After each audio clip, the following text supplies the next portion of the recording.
नमस्कार विद्यार्थियों, आज हम कक्षा 6 का संस्कृत व्याकरण का 13वां अध्याय पढ़ेंगे। विद्यार्थियों, इस अध्याय में हम धातु रूप के विषय में अध्ययन करेंगे। संस्कृत में कितने धातु रूप होते हैं, उनका कब कब और कैसे प्रयोग किया जाता है, तो आइए विस्तार से समझते हैं।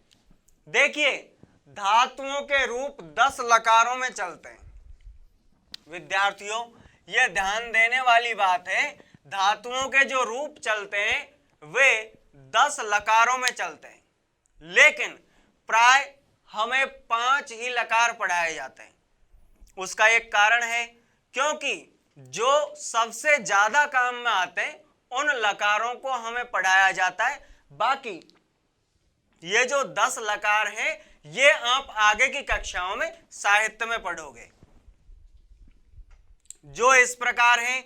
अब ये जो 10 लकार हैं, इनके नाम हैं। देखिए, लट लकार, ठीक है, लिट लकार, लंग लकार, लोट लकार, विधिलिंग लकार, लिट लकार, लुट लकार, आशीलिंग लकार, लुंग लकार और रिंग लकार।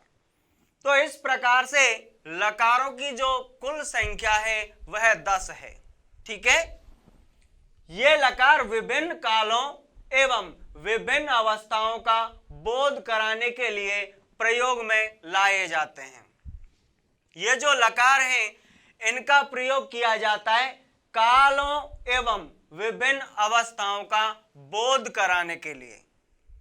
समय है, विभिन्न समय, ठीक है, और विभिन्न अवस्थाएं जो हैं उनका बोध कराने के लिए हम भिन्न भिन्न लकारों का प्रयोग करते हैं।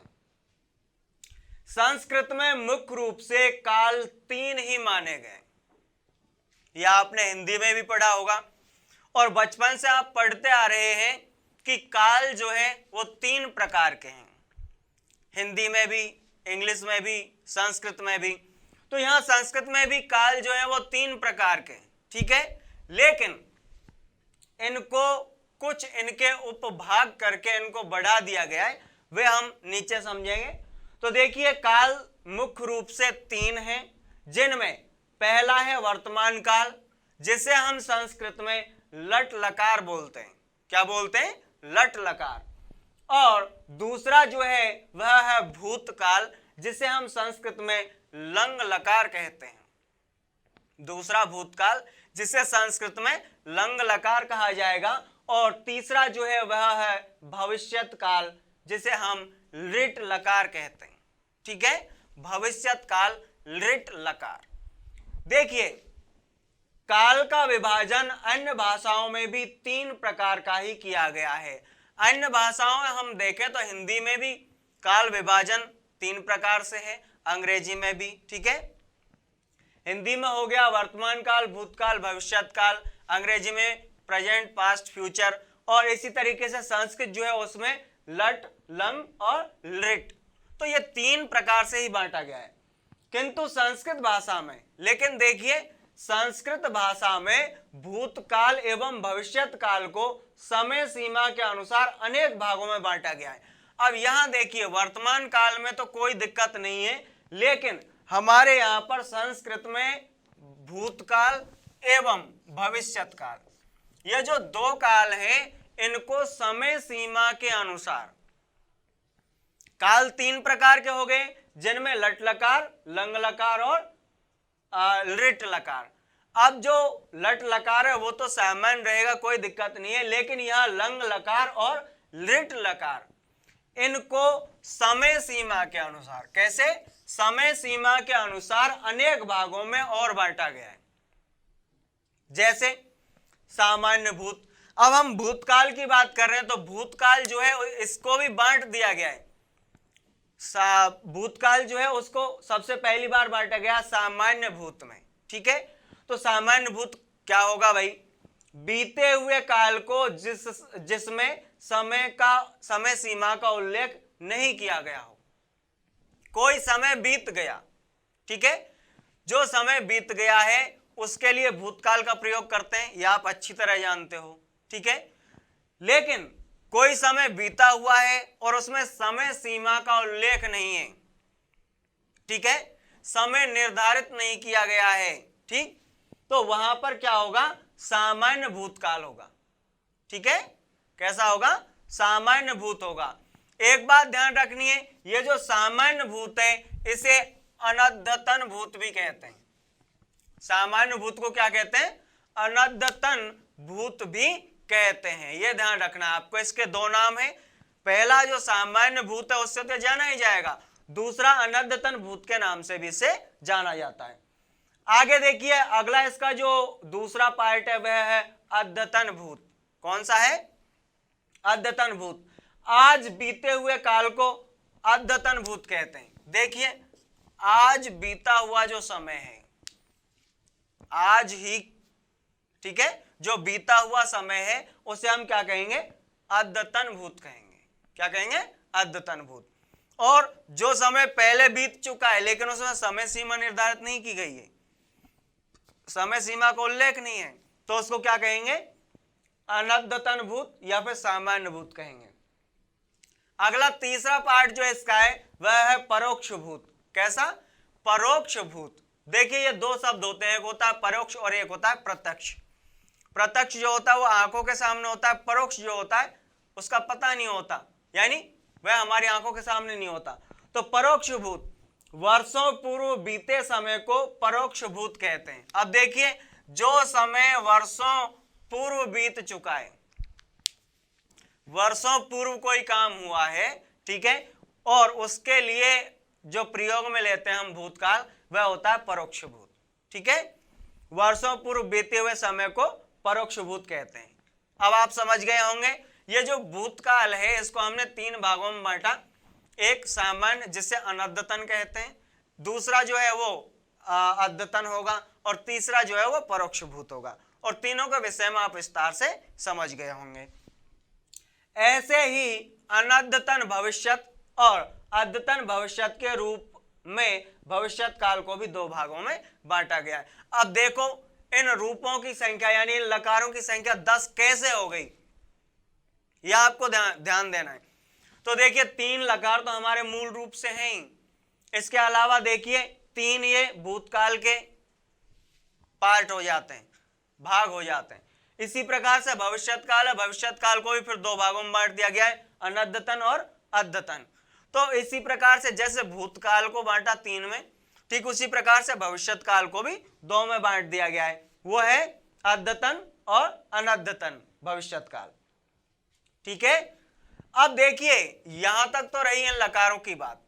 अब हम एक एक लकार को विस्तार से पढ़ेंगे, उसका प्रयोग जानेंगे। तो देखिए, लकारों के प्रयोग की विधि, आखिर लकारों का प्रयोग किया कैसे जाता है, यह विधि हमें देखनी है। यहां 5 प्रकार के लकारों का प्रयोग की विधि आपको बताई जा रही है। आइए इसके विषय में जानते हैं। मैंने आपको कहा, देखिए, लकारों की संख्या 10 है, लेकिन हम मुख्य रूप से 3 पढ़ते हैं, और ज्यादा आवश्यकता होती है तो हम 5 लकारों के विषय में पढ़ते हैं, ठीक है। तो यहां हम 5 लकारों की विधि जान रहे हैं, 5 लकारों की विधि के बारे में समझने की कोशिश करेंगे कि इनका प्रयोग कैसे किया जाता है। हमारा सबसे पहला है लट लकार। आपने कई बार इसका नाम सुना है, लट लकार। इसे हम क्या कहते हैं, वर्तमान काल कहते हैं। तो लट लकार, लट लकार का प्रयोग वर्तमान काल में नित्यता का बोध कराने के लिए होता है। अभी आपको समझ लेना है लट लकार का प्रयोग कब होता है। तो लट लकार का प्रयोग होता है वर्तमान काल में नित्यता को प्रकट करने के लिए। समझ गए आप लोग, वर्तमान काल में नित्यता को प्रकट करने के लिए लट लकार का प्रयोग करेंगे। जैसे रामः पठति, अर्थ क्या हो जाएगा, राम पढ़ता है। ठीक इसी तरीके से सीता गच्छति, सीता जाती है। अब ये इसका क्या पार्ट हुआ। दूसरा देखिए, कहां कहां वर्तमान काल जो है यानी कि लट लकार का प्रयोग किया जाता है। तो पहला इसका प्रयोग किया जाएगा वर्तमान काल में नित्यता प्रकट करने के लिए। दूसरा इसका प्रयोग किया जाएगा भूतकालिक कथाओं व घटनाओं को बताने के लिए भी लट लकार का प्रयोग किया जाता है। भूतकाल की जो घटनाएं हैं या कथाएं हैं, यहां देखिए आपको विशेष ध्यान देना होगा, अदरवाइज आप इसे भूतकाल कर देंगे, जबकि यहां वास्तविक रूप में जो प्रयोग होगा वह किसका होगा, वर्तमान काल का होगा। भूतकालिक घटनाओं व कथाओं को बताने के लिए भी लट लकार का प्रयोग किया जाता है। जैसे उदाहरण सहित समझिए आप, अस्ति दक्षिण जनपदे महिला रोप्य नाम नगरम। तो दक्षिण जनपद में महिला रोप्य नामक नगर था। ठीक है, तो ये हम किसी भूतकाल की घटना का वर्णन कर रहे हैं, भूतकाल की कथा का वर्णन कर रहे हैं। आपने कहानियां बहुत सुनी होंगी, तो ये जो कहानियां होती हैं, इन कहानियों का जो वर्णन करते हैं हम कथाएं कहते हैं। तो इसमें वर्तमान काल का प्रयोग होता है। जैसे उदाहरण के तौर पर आपने देखा, अस्ति दक्षिण पदे महिला रोप्य नाम नगरम। तो दक्षिण जनपद में महिला रोप्य नाम का नगर था। ठीक है, तो आपने अभी देखा कि लट लकार का प्रयोग पहला तो होता है वर्तमान काल में नित्यता को प्रकट करने के लिए, दूसरा होता है भूतकाल की कथाओं और घटनाओं को बताने के लिए, और कहां कहां आगे इसका प्रयोग होगा, आइए यह हम आगे देखते हैं। अब हम देखेंगे भूतकाल का प्रयोग और कहां कहां किया जाता है। ठीक है, तो वर्तमान काल का प्रयोग अभी हम देख रहे हैं, जिसमें भूतकाल के अर्थ को प्रकट करने के लिए लट लकार के साथ स्मह का प्रयोग किया जाता है।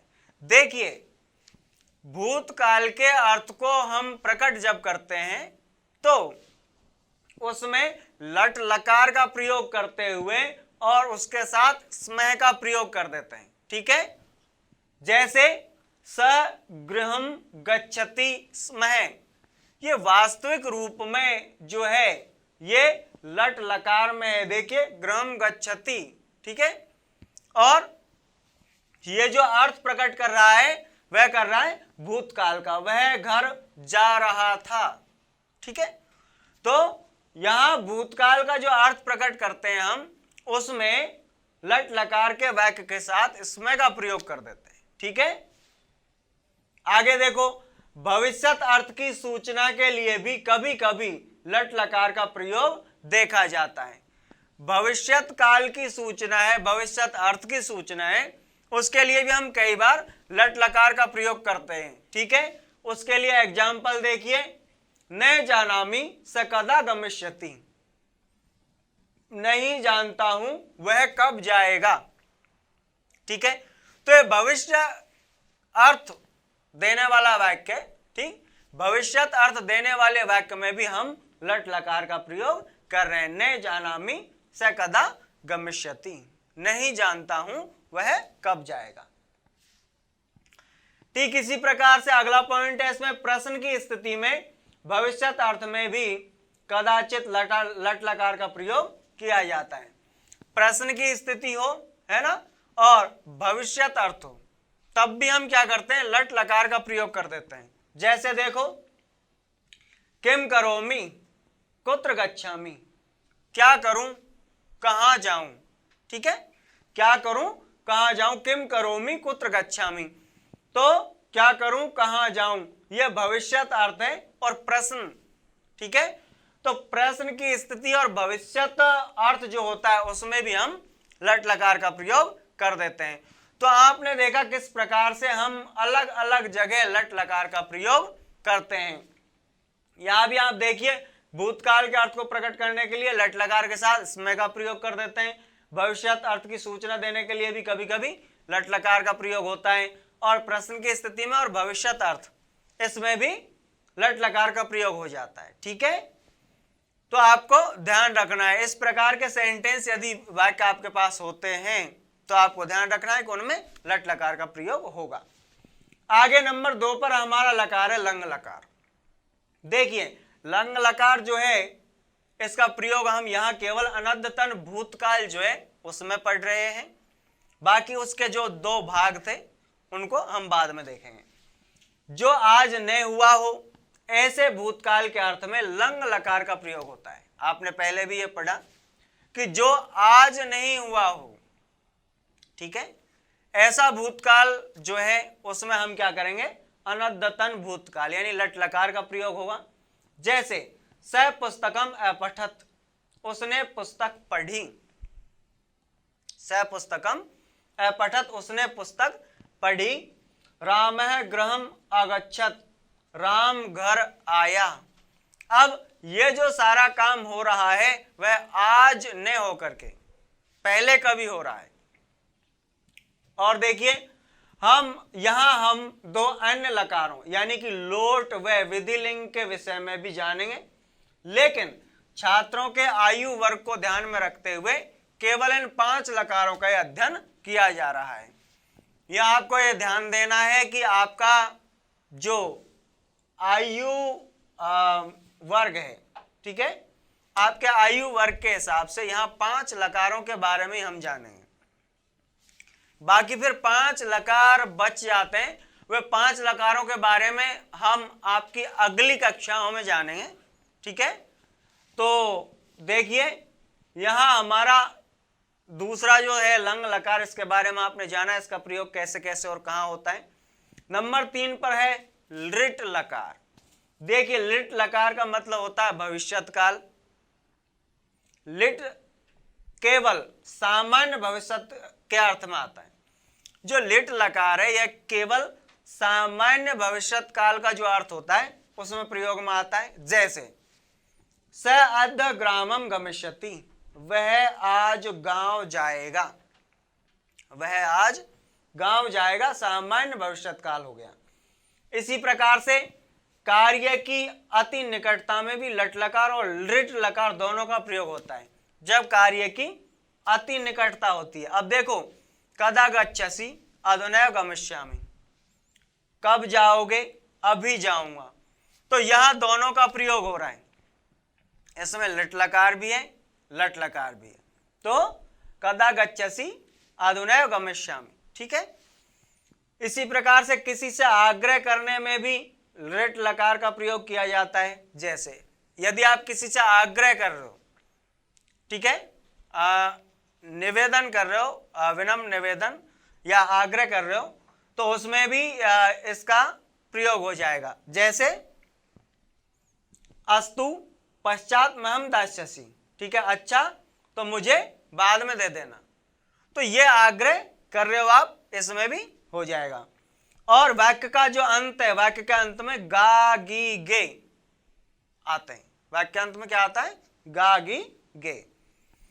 चौथे नंबर पर हमारा है लोट लकार। चौथे नंबर पर कौन सा है, लोट लकार। तो देखिए लोट लकार को, लोट लकार आज्ञा अर्थ में इसका प्रयोग होता है। लोट लकार का प्रयोग आज्ञा, ठीक है, इसमें कई बिंदु हैं। जैसे आज्ञा, प्रार्थना, प्रश्न, अनुमति और आशीर्वाद, इन अर्थों में लोट लकार का प्रयोग होता है। अब उदाहरण के तौर पर आप समझने की कोशिश कीजिए। जैसे आज्ञा में त्वम गृहम शीघ्रम गच्छ, ठीक है, तुम जल्दी घर जाओ। त्वम गृहम शीघ्रम गच्छ, तुम जल्दी घर जाओ। तो ये क्या हो गई, आज्ञा हो गई।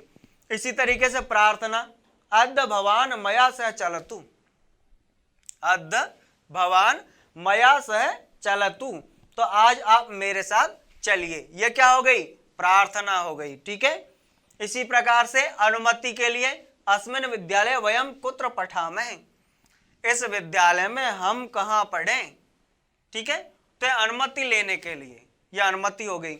इसी प्रकार से आशीर्वाद, आशीर्वाद वाले वाक्य जो होते हैं उनमें भी लोट लकार का प्रयोग होता है। जैसे तव कल्याणम भवतु, तुम्हारा कल्याण हो, ठीक है। तो इस प्रकार से ये 4 बिंदु हैं जिनके आधार पर लोट लकार का प्रयोग किया जाता है, ठीक है। तो हम अभी तक 4 लकारों के बारे में पढ़ चुके हैं। आइए अब हम 5वें लकार के विषय में पढ़ेंगे।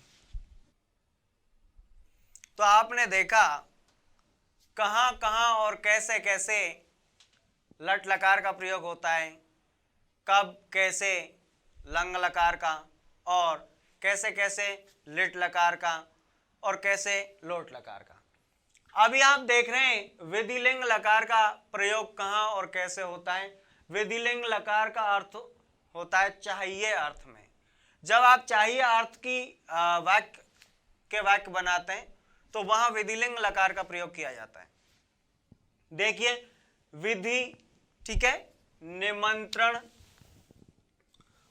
आमंत्रण, प्रश्न, प्रार्थना आदि अर्थों में विधिलिंग का प्रयोग किया जाता है।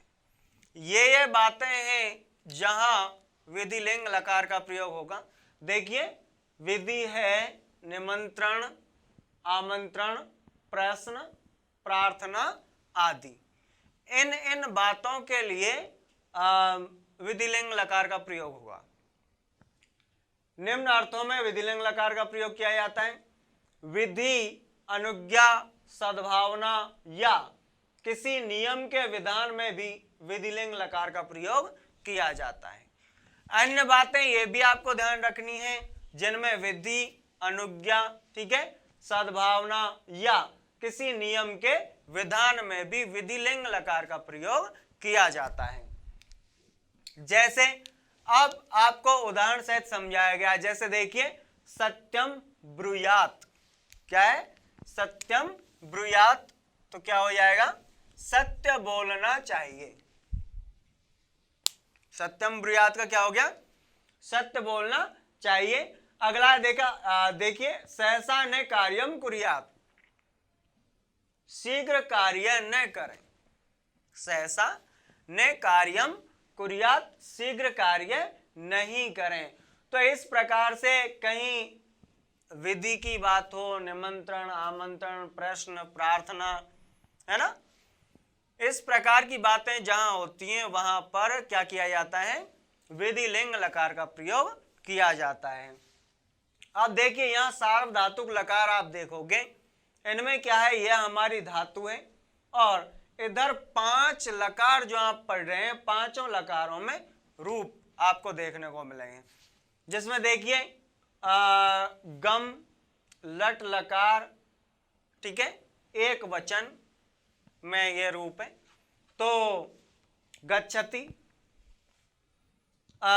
लंग लकार में हो जाएगा अगच्छत, लिट लकार में हो जाएगा गमिष्यति, लोट लकार में हो जाएगा गच्छतु और विधिलिंग लकार में हो जाएगा गच्छेत। ठीक इसी प्रकार से हमारी अगली धातु है पा। देखिए गम का गच्छ हो जाता है, आपने पहले भी धातु रूप पढ़े होंगे, तो फिर ये गच्छति गच्छत रूप चलते हैं। पा जो है इसका पिव हो जाता है, तो पा धातु है, ये लट लकार में हो जाएगी पेवती, लंग लकार में एपिबत, लिट लकार में पाश्यति, लोट लकार में पेबतु और विधिलिंग लकार में पेवेत। ठीक इसी प्रकार से घ्रा, ठीक है, इनके मैं अर्थ की बात करूं तो गम जिसका गच्छ हो जाता है जाना, पा यानी पिब, है ना, तो पीना, घ्रा सूंघना। तो जिग्रति ये लट लकार में, लंग लकार में हो जाएगा जिग्रत, लिट लकार में हो जाएगा घ्रश्यति और लोट लकार में हो जाएगा जिग्रतु और विधिलिंग लकार में हो जाएगा जिघ्रेत। ठीक है, इसी प्रकार से स्था जिसका मतलब होता है बैठना, लट लकार में हो जाएगा तिष्ठति, लंग लकार में हो जाएगा तिष्ठत, लिट लकार में हो जाएगा स्थास्यति और लोट लकार में हो जाएगा तिष्ठतु, विधिलिंग लकार में हो जाएगा तिष्ठेत। और हमारी अंतिम धातु है सद, ठीक है, लट लकार में हो जाएगा सीदति, लंग लकार में हो जाएगा सीदत, लिट लकार में हो जाएगा सत्यति। ठीक है, क्या हो जाएगा, सत्यति और यहाँ लोट लकार में हो जाएगा सीदतु और विधिलिंग लकार में क्या हो जाएगा, सीदेत। ठीक है, तो देखिए इस प्रकार से ये कुछ धातुएं थी जिनका आपने यहाँ पर जाना कि किस प्रकार से अलग अलग लिंगों में रूप चलते हैं। आइए अब आगे देखते हैं। आइए कुछ ध्यान रखने योग्य बातें हैं, उनको ध्यान रखना बहुत जरूरी है। देखिए लट लकार में धातुओं का मूल रूप ही रहेगा, यह आपको ध्यान रखना है। लिट लकार जो है, लिट लकार में धातुओं का मूल रूप ही रहता है। जैसे गम, गम का गमिष्यति हो जाएगा, ठीक है, गम का गच्छ नहीं होगा, मूल रूप ये गम जो है गम का गम ही रहेगा और गमिष्यति हो जाएगा। पा जो है, पा का पिब नहीं होगा। अन्य जो लकार हैं उनमें पा का पिब हो जाता है, जैसे लट लकार में पिबती, ठीक है, लेकिन लिट लकार में यह पा का पाही रूप रहता है, पाश्यति हो जाएगा। ग्रा का ग्राश्यति, दृश का दृक्षति, स्था का स्थाश्यति, जबकि अन्य लकारों में स्था का तिष्ठ हो जाता है, तिष्ठति तिष्ठते, इस प्रकार से रूप चलते हैं। जबकि यहाँ लिट लकार जो है उसमें स्था का स्थाई रहेगा और रूप चलेगा स्थाश्यति। सद का सत्यश्यति, ठीक है, सत्यश्यति। तो इस प्रकार से इनके रूप चलते हैं। एक बात आपको ध्यान रखनी है, एक लकार के 9 रूप होते हैं, एक लकार के 9 रूप होते हैं। देखिए 9 कैसे होते हैं। कोई भी माना कि लट लकार है तो लट लकार में 3 वचन होंगे, ठीक है, एक वचन, द्विवचन और बहुवचन, एक वचन, द्विवचन और बहुवचन, ठीक है। इसी प्रकार से 3 पुरुष होंगे, प्रथम पुरुष, मध्यम पुरुष और उत्तम पुरुष। तो क्या होता है, देखिए एक रूप यहां आएगा, प्रथम पुरुष एक वचन में, ये 2 और ये 3, 4, 5, 6, 7, 8, 9। इस प्रकार से एक लकार जो होता है, एक लकार में टोटल कितने रूप होते हैं, 9 रूप होते हैं, जो तीनों पुरुषों में और तीनों वचनों में चलते हैं, ठीक है। तो इस प्रकार से अब आप समझ गए होंगे कि एक लकार जो होता है उसमें 9 रूप होते हैं। आगे देखिए, संस्कृत भाषा में धातुएं 3 प्रकार की होती हैं। संस्कृत भाषा में जो धातुएं होती हैं वो 3 प्रकार की होती हैं। कितने प्रकार की होती हैं, 3 प्रकार की होती हैं। सबसे पहली है परस्मैपदी, दूसरी है आत्मनेपदी और तीसरी है उभयपदी। परस्मैपदी धातु क्या है, परस्मैपदी सामान्यतः जिन धातुओं के साथ हम ती तह अंति लगाते हैं, ती तह अंति ये प्रत्यय जिनके साथ हम जोड़ते हैं वे क्या होती हैं, उन धातुओं को परस्मैपदी धातु कहते हैं। इनके रूप चलेंगे पठती, पठते, पठंती की तरह। ये जो आत्मा परस्मैपदी धातुएं ये सामान्य रूप से काम में ली जाती हैं, ठीक है। अब बात करते हैं आत्मनेपदी धातुओं की। आत्मनेपदी धातुएं जिन धातुओं के अंत में ते, एते, अंते आदि प्रत्यय लगाए जाते हैं उन धातुओं को आत्मनेपदी कहते हैं। जैसे सेवेते, सेवते, सेवते, सेवंते। ध्यान रखें, आत्मनेपदी धातुएं जो हैं इनका प्रयोग ज्यादातर वेद ऋचाओं में किया गया है, ठीक है। सामान्य रूप से इनका बहुत कम प्रयोग होता है। अब बात करते हैं उभयपदी धातुओं की। जिन धातुओं के रूप परस्मैपदी व आत्मनेपदी दोनों में चलते हैं उन्हें उभयपदी कहते हैं। कैसी कहते हैं, उभयपदी। उभय से मतलब है दोनों, तो दोनों में चलते हैं, ये परस्मैपदी में भी और आत्मनेपदी में भी जिन धातुओं के रूप चलते हैं उन्हें उभयपदी कहते हैं। तो उभयपदी में देखिए यहाँ याच जो धातु है याच के दोनों में चलते हैं। इधर परस्मैपदी में हो जाएगा याचती, याचते, याचंती, ये परस्मैपदी में होगा। और आत्मनेपदी में हो जाएगा याचते, याचेते, याचनते, ठीक है। क्या हो जाएगा, याचते, याचेते और याचनते। तो इस प्रकार से ये किस में हो जाएगा, आत्मनेपदी में हो जाएगा। तो याच धातु जो है उसके दोनों में रूप चलते हैं। तो अब आप समझ गए होंगे कि धातुएं 3 प्रकार की होती हैं, परस्मैपदी, आत्मनेपदी और उभयपदी।